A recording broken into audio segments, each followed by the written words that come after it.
Tudo da Canção Nova em um só lugar. Canção Nova Play. O Senhor esteja convosco. Ele está no meio de nós. Proclamação do Evangelho de Jesus Cristo, segundo Lucas.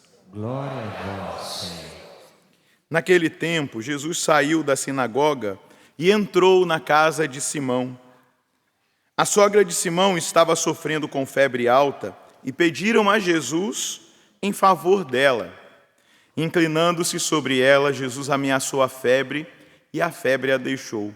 Imediatamente ela se levantou e começou a servi-los. Ao pôr do sol, todos os que tinham doentes atingidos por diversos males, os levaram a Jesus. Jesus colocava as mãos em cada um deles e os curava. De muitas pessoas também saíam demônios, gritando: Tu és o Filho de Deus. Jesus os ameaçava e não os deixava falar, porque sabiam que ele era o Messias. Ao raiar do dia, Jesus saiu e foi para um lugar deserto. As multidões o procuravam, indo até ele, tentavam impedi-lo que os deixasse.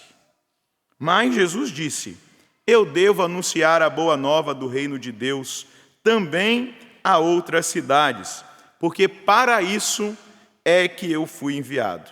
E pregava nas sinagogas da Judéia. Palavra da salvação. Glória a vós, Senhor.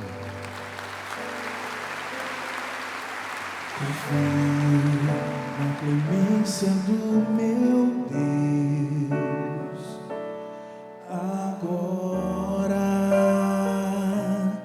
e sempre. Você confio na clemência. Pode ser mais forte, agora e sempre. Agora e sempre.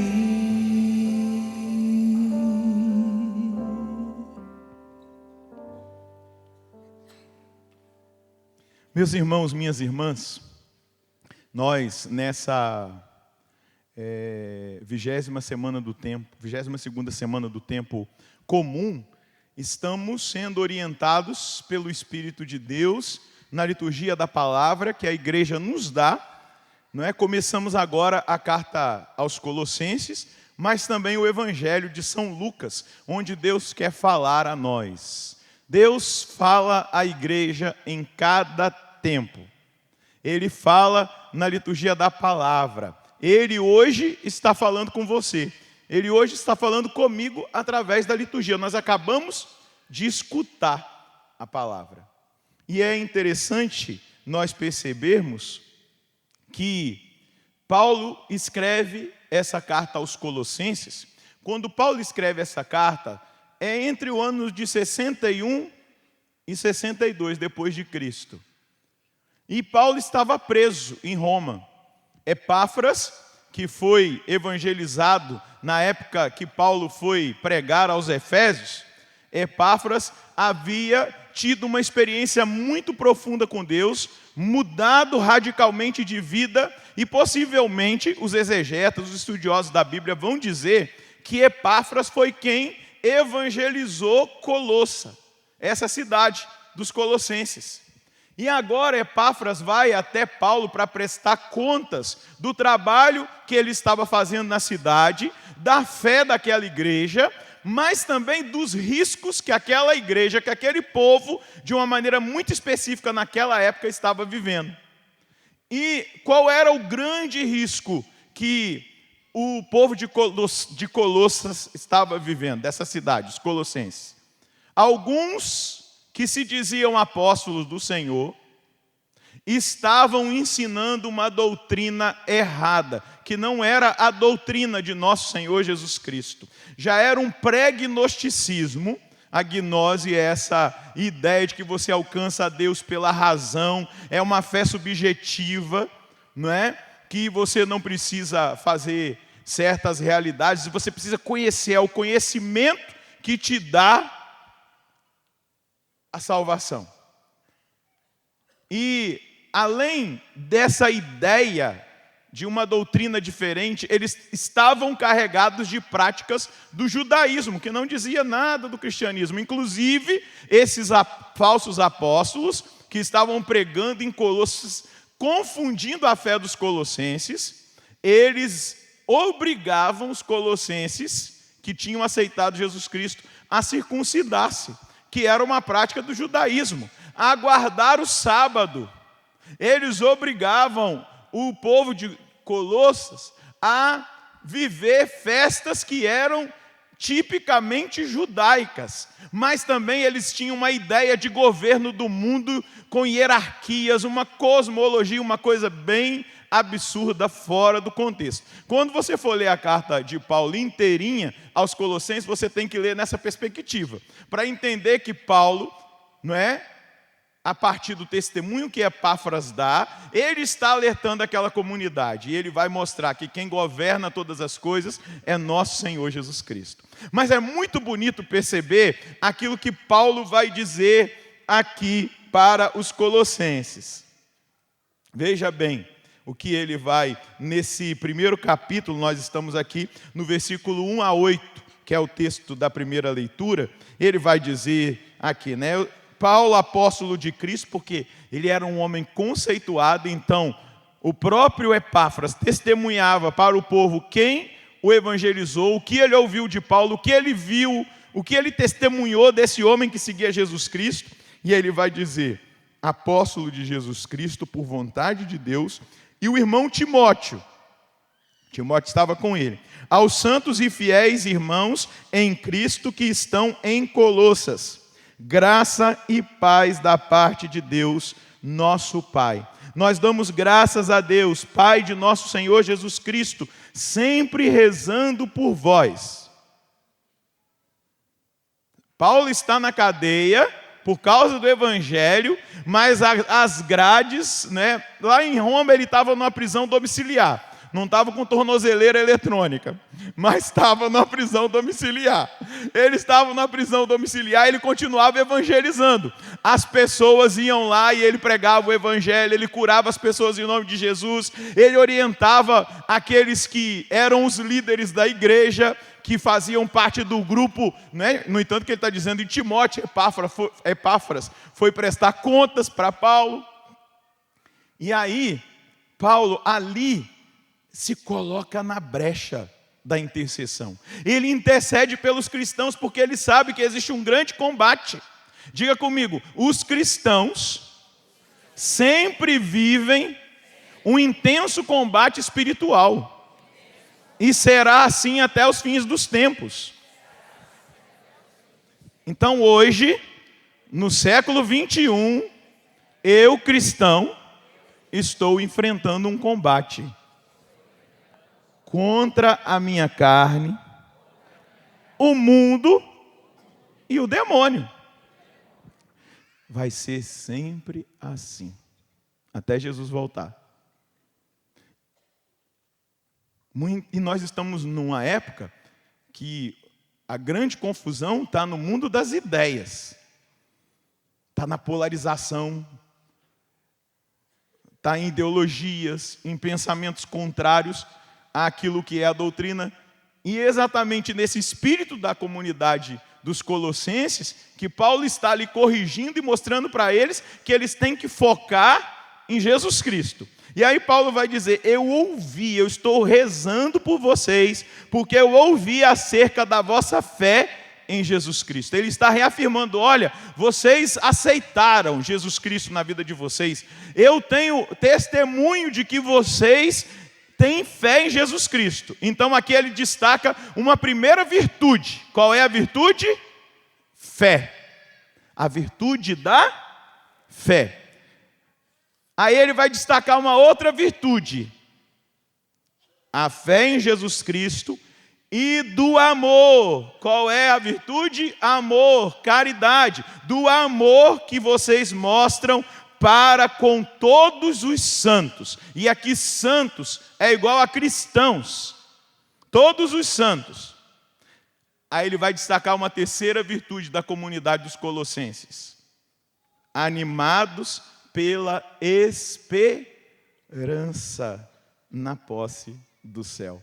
Fé, esperança e caridade. Fé, esperança e amor. Nós recebemos essas 3 virtudes no dia do nosso batismo. Essas virtudes estão em nós. Elas estão em nós, nem tem como arrancar. Elas podem ficar adormecidas pelas escolhas erradas que nós fazemos. Elas podem ficar adormecidas por causa do pecado que, de alguma forma, se nós o aderirmos de toda a nossa mente, o nosso coração e nosso entendimento, passa a governar a nossa vida, porém, elas sempre estarão ali. Fé, esperança e caridade. Disso já ouvistes falar no Evangelho, cuja palavra da verdade chegou até vós. E como no mundo inteiro, assim também entre vós, ela está produzindo frutos e se desenvolve desde o dia em que ouvistes a graça divina e a conhecestes verdadeiramente. Veja bem, aqui está uma coisa importante para nós cristãos do século 21. A palavra de Deus produz frutos na nossa vida quando nós abrimos o nosso coração para essa palavra. Nós estamos no mês de setembro no Brasil, a gente se dedica à palavra, é o mês da Bíblia, e essa palavra que o profeta Isaías vai dizer, que ela não volta sem produzir o seu efeito. O efeito da palavra é efeito de transformação. O efeito da palavra é efeito de conversão na vida daqueles que a recebem. E Paulo está dizendo, os frutos dessa palavra que já se desenvolveram na vida de vocês, desde o dia que vocês ouviram a palavra. Hoje nós estamos ouvindo a palavra. E qual é o fruto que essa palavra vai gerar? Porque nós precisamos abrir o coração. Porque você pode estar aqui escutando, mas não está ouvindo, não está deixando a palavra cair no seu coração para ela surtir o efeito. A graça dessa palavra que nos faz experimentar verdadeiramente a força de Deus, a força geradora de vida nova, a palavra de Deus que gera vida e vida nova. Diga comigo, Senhor, eu quero, eu me abro verdadeiramente à ação da palavra. Meus filhos, minhas filhas, meus irmãos, minhas irmãs, Paulo está testemunhando que realmente aqueles colossenses mudaram de vida, começaram a seguir o Senhor, porque a fé entra pela pregação da palavra, entra pelos ouvidos. A fé em Cristo gerou essa transformação. A palavra de Deus foi transformando, Ele foi colocando no coração daquele povo aquilo que eles precisavam viver, experimentar de uma maneira concreta. E eles foram vivendo exatamente aquilo que a palavra de Deus indicava. E eu pergunto para você que está aqui hoje, quando você foi batizado, você lembra do dia do seu batismo? Só para vocês não ficarem com curiosidade dos meus cabelos brancos, eu fui batizado no dia 11 de dezembro do ano de 1976, na igreja matriz de São Benedito, na cidade de Itaperuna, no bairro Niterói, pelo Monsenhor Lamar. Só descobri que ele tinha me batizado com um nome diferente depois que eu entrei para a Canção Nova, que eu tinha que pegar a certidão de batismo. E lá no céu, se eu chegar lá e falar Roger Luiz da Silva, São Pedro colocar lá no computador e não aparecer, eu falei, ó, coloca Rogério. Porque eu descobri que eu fui batizado com o nome de Rogério, porque não era comum Roger, e o Monsenhor foi lá e me batizou Rogério Luiz da Silva.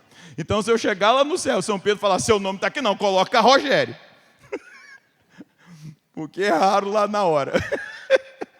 Estou brincando. Mas lá no batismo, quando eu batizo a criança, tem uma hora que a gente sopra, traça o sinal da cruz e sopra no ouvidinho da criança, dizendo assim, que em brevemente os seus ouvidos estejam abertos e atentos para que a palavra de Deus surta efeito na sua vida. Porque a criança, a gente batiza a criança, eu tinha 3 meses. Nasci em outubro, novembro, 2 meses, eu estava com 2 meses, então eu ainda não entendi a palavra, mas a igreja pede no dia do batismo que o Espírito Santo, no tempo certo, dê a capacitação para que aquele que está sendo batizado possa ouvir a palavra, mas não somente ouvi-la, mas ouvindo a palavra, permitir que a palavra faça o efeito, gere a transformação. E aí, ao perguntar se você lembra do dia do seu batismo, o tempo de caminhada que você tem, eu preciso questionar você que está aqui, você que acompanha de casa, você que vai receber essa mensagem, não sei daqui quantos anos, talvez daqui 100 anos, porque fica tudo agora na internet, não é? Daqui 100 anos você vai ouvir essa mensagem e eu preciso perguntar para você, qual tem sido o efeito da palavra de Deus na sua vida? Ela tem gerado esse comportamento de uma fé cada vez mais em progresso na direção de Jesus Cristo? Ela tem produzido caridade ou a gente dentro da igreja tem se degladiado constantemente? Ou a gente permitiu que um espírito de divisão, de disputa, de crítica, de se achar melhor do que o outro, entrou no nosso coração? A palavra de Deus está surtindo efeito no nosso coração? Ou a gente tem permitido que a palavra do mundo, ou que a paixão da nossa carne, ou que a tentação do demônio tenha mais força? E eu quero dizer para você, nem a minha carne, nem o mundo, e nem Satanás tem mais força do que a palavra de Deus, que é poderosa para transformar. Só que porque muitas vezes o mundo tem força, porque muitas vezes Satanás tem força, porque muitas vezes as paixões da nossa carne têm força, porque nós temos alimentado a nossa vida com aquilo que é da carne, com aquilo que é do mundo e com as tentações do demônio, e não com a palavra. Você tem orado com a palavra de Deus? Hoje é fácil, todo mundo tem uma Bíblia no celular. Não vem dar desculpa não, cara de pau.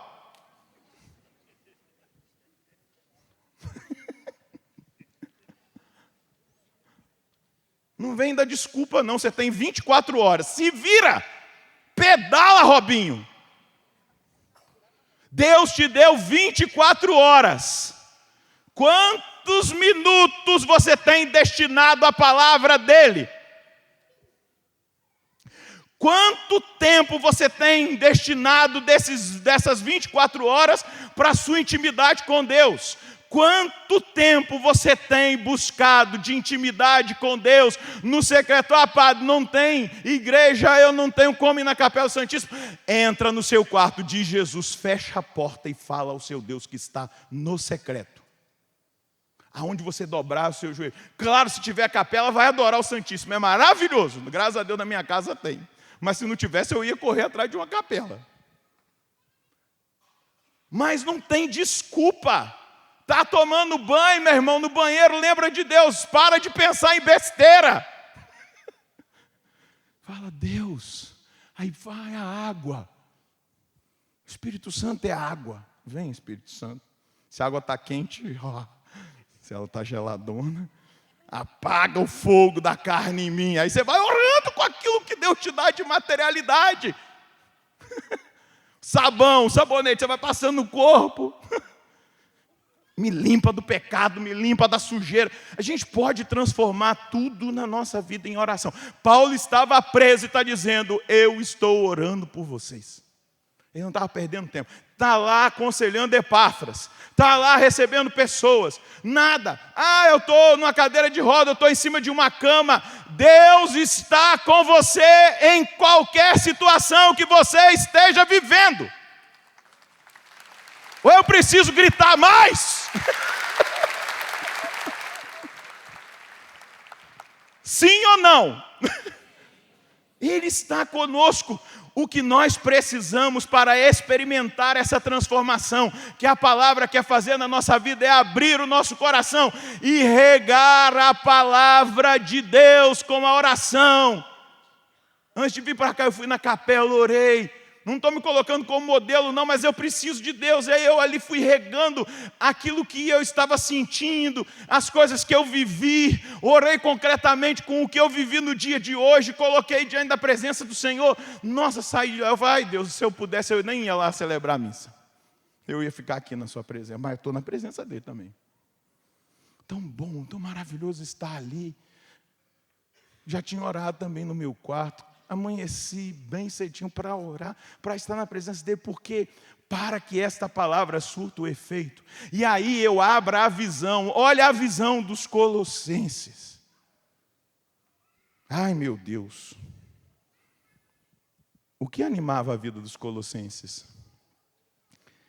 E aí eu vou dizer para você, né?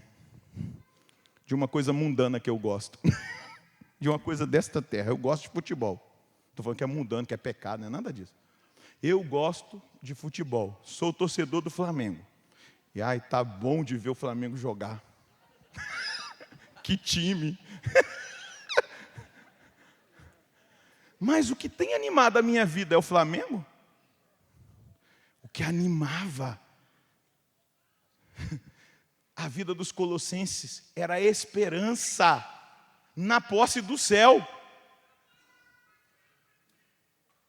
O que os animava a buscar a Jesus Cristo, a amar os irmãos, a perdoar, a viver a reconciliação. Aqui na Canção Nova nós temos um princípio de vida chamado partilha e transparência, onde o Monsenhor Jonas Abib, nosso pai fundador, diz que nós não podemos nutrir ressentimentos e mágoas no coração, e ele pega a palavra do apóstolo Paulo, não se ponha o sol sobre o vosso ressentimento. E viver a partilha e a transparência, de tirar os acúmulos, aquilo que não, por causa do céu. Eu gasto a minha vida, eu busco força, energia, graça, fortaleza, na presença do Senhor, para evangelizar, para estar bem disposto, para pregar, para atender, para falar do amor de Deus com a minha vida, porque eu vivo na esperança da posse do céu. Eu sei que eu tenho um tempo limitado sobre a terra. Se Deus quiser me dar vida até 80, 90, 100, Ele é livre.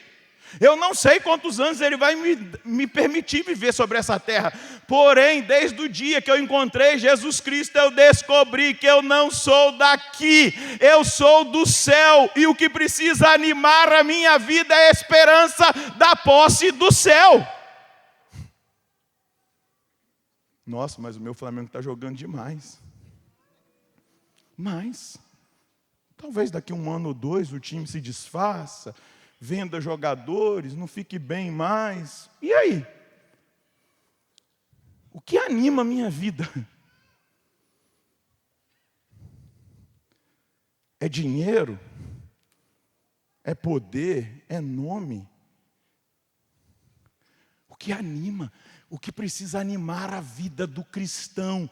Paulo está contando um segredo para nós. O que precisa animar a vida de um cristão, de um missionário, de um evangelizador, de todos nós, dos fiéis leigos, daqueles que participam das paróquias todos os domingos, ou que servem em alguma pastoral, movimento, ministério. O que precisa nos animar não são os aplausos, o reconhecimento, os seguidores, as coisas dessa terra. O que precisa nos animar, a palavra de Deus que está nos ferindo nessa noite diz que eles eram animados pela esperança na posse do céu. Ao olhar para a sua vida, eu fiz uma pergunta: a palavra tem gerado efeito na sua vida? Se Jesus voltasse aqui agora e nós tivéssemos que fazer uma fila para prestar contas para Jesus, você acha que Ele diria para você: pode entrar na posse do céu, sua vida está direitinho com a minha palavra, sua vida está coerente com a doutrina da igreja, sua vida está uma beleza? Você acha que Jesus iria te aplaudir? Então pedala, Robinho. Dá um jeito. Se vira, o problema é seu e meu. Porque Ele pode não voltar agora, na sua segunda vinda, mas Ele pode me chamar. Você está com a sua mala pronta para a viagem? Está tudo organizado na sua vida? Você vai fazer uma viagem, uma hora ou outra você vai. Está tudo organizado? Você vive isso? Nossa, mas eu sou novo, só tenho 42 anos. Mês que vem eu vou fazer 43. Sou novinho demais. Você acha? Deus me deu o dom da pregação, Deus me deu tantos dons. Você acha que Deus vai me chamar agora? Chamou o Padre Léo, gente, no auge do ministério. E aí? Cadê o Padre Léo? Está lá feliz diante do Deus que ele buscou e disse ali, né, sentado numa cadeira, porque já não tinha mais força física, careca, cego, sem muita visão, tendo que buscai as coisas do alto. Buscai as coisas do alto. Segura na mão de quem está do seu lado. Dá um sorriso para essa pessoa e diga, é nós, meu irmão, no céu. Balança a mão dele e diga, ei, querido, a partir de agora, deixa o Espírito Santo te animar pela esperança na posse do céu. Balança a mão dele, o céu é o seu lugar. Não se engane com essa terra. Não, o céu é o seu lugar. Não se engane com os prazeres do mundo. Não queira o céu, porque lá, balança a mão dele, diga, lá existirá uma felicidade, um gozo eterno. Vai valer a pena. Vai valer a pena. Qualquer sacrifício. O que animava os colossenses, e Paulo está lembrando-os, a fé em Jesus Cristo, a experiência da caridade e a esperança. Oh meu Deus, animados pela esperança na posse do céu. Para concluir, nós precisamos entender algo importante. Santo Tomás de Aquino, ele vai dizer que, meditando sobre a realidade da encarnação do Verbo, por que Jesus se encarnou?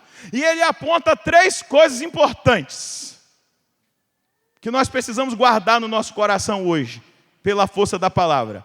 Primeira coisa, Jesus veio para manifestar a verdade. Diga comigo, a verdade. E aí João 18:37 vai dizer assim, Pilatos disse para Jesus, então tu és rei? Jesus respondeu, tu dizes que eu sou rei.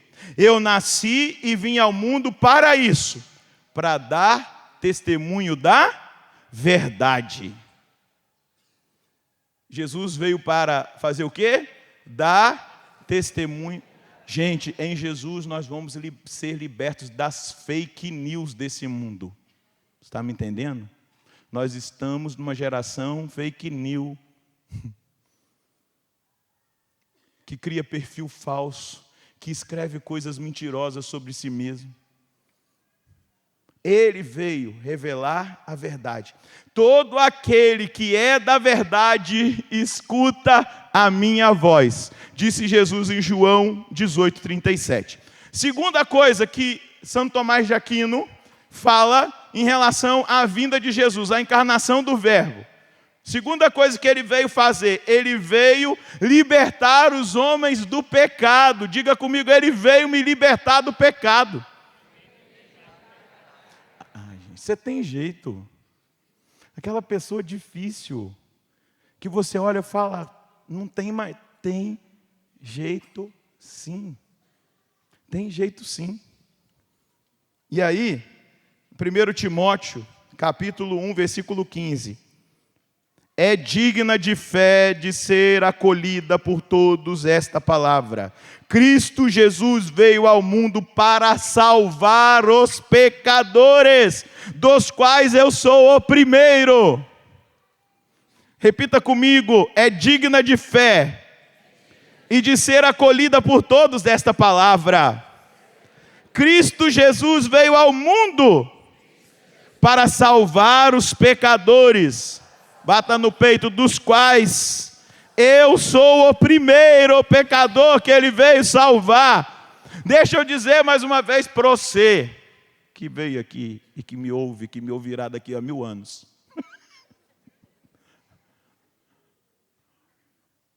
Não adianta dar desculpa. Nós temos tudo. Nós temos tudo.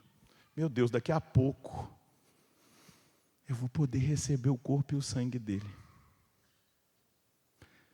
Se eu der uma bobeira, uma vacilada, falar mal de alguém ali, eu posso me confessar.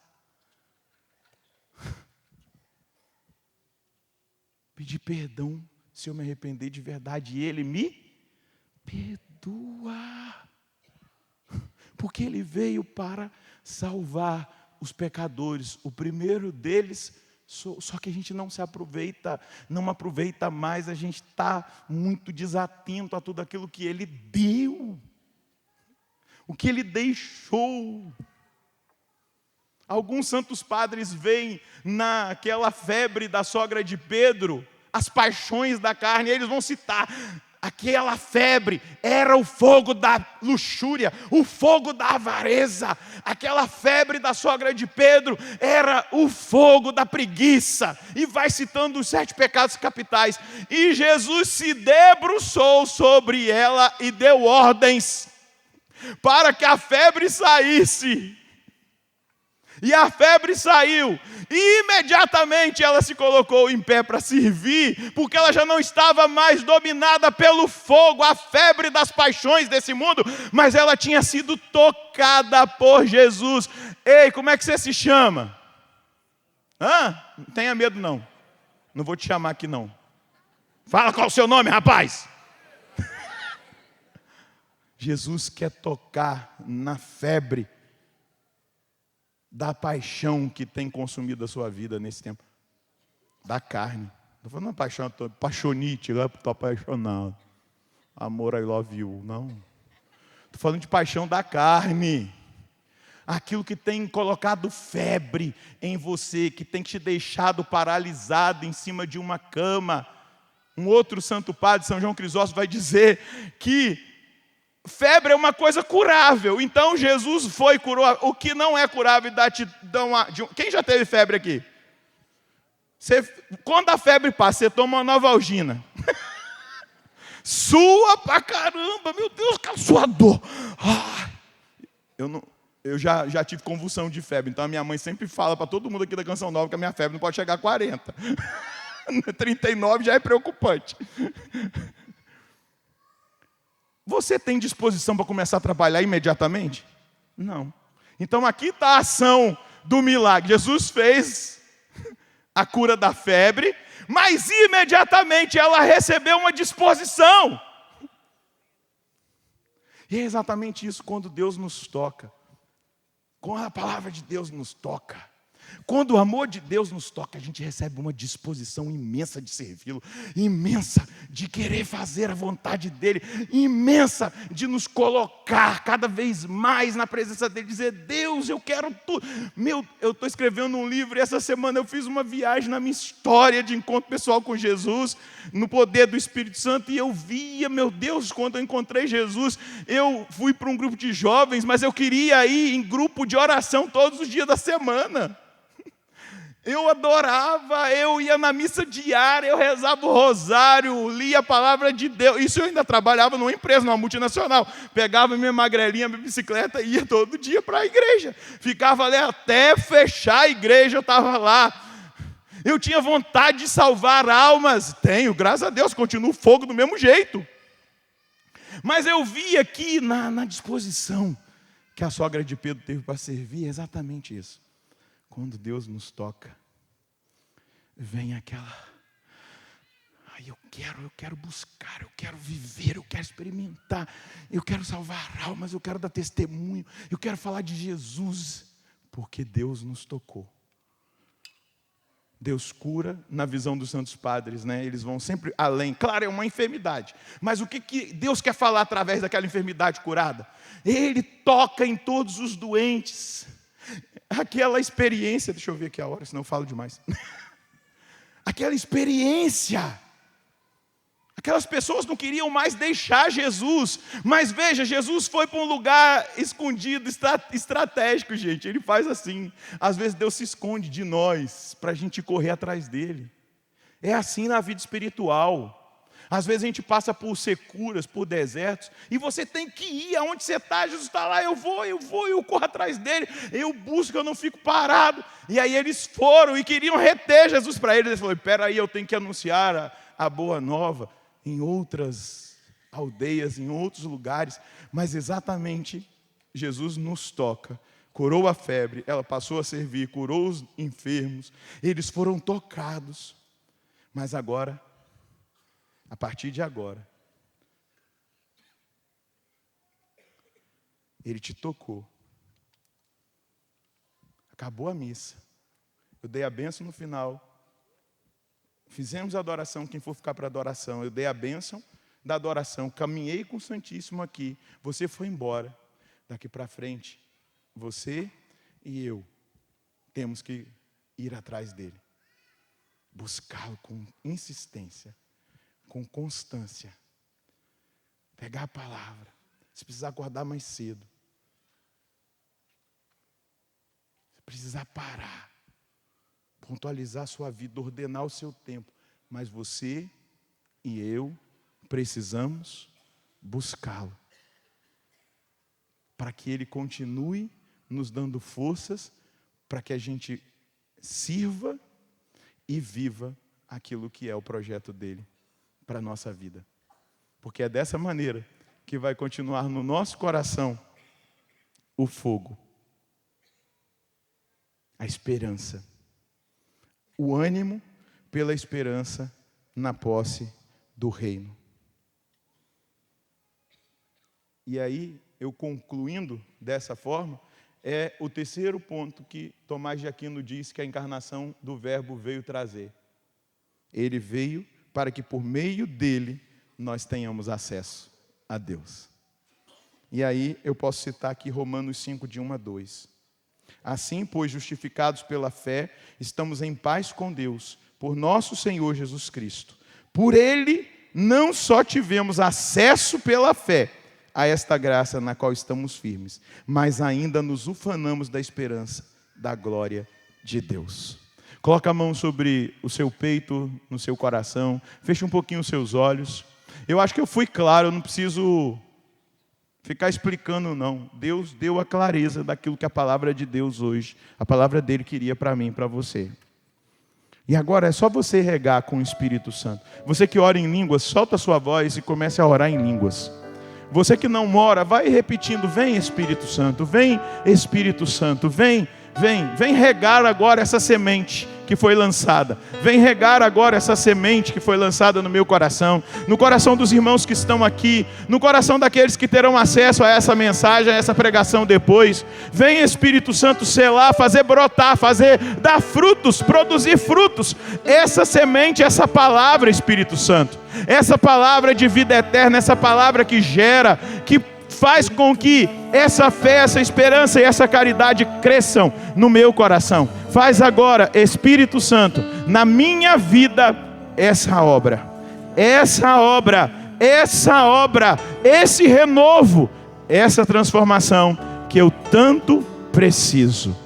Muito obrigado, Espírito Santo, por trabalhares na minha vida, por trabalhares na vida de cada um desses meus irmãos e dessas minhas irmãs que aqui estão, daqueles que recebem de casa, num presídio, num hospital, numa UTI, num trabalho, aqueles que estão do outro lado do oceano, recebendo essa palavra e os que virão a recebê-la. Obrigado, Espírito Santo, pela linda obra que tu estás realizando agora, pela força da palavra, que é mais penetrante que uma espada de 2 gumes, capaz de separar medulas e articulações, alma e espírito, que julga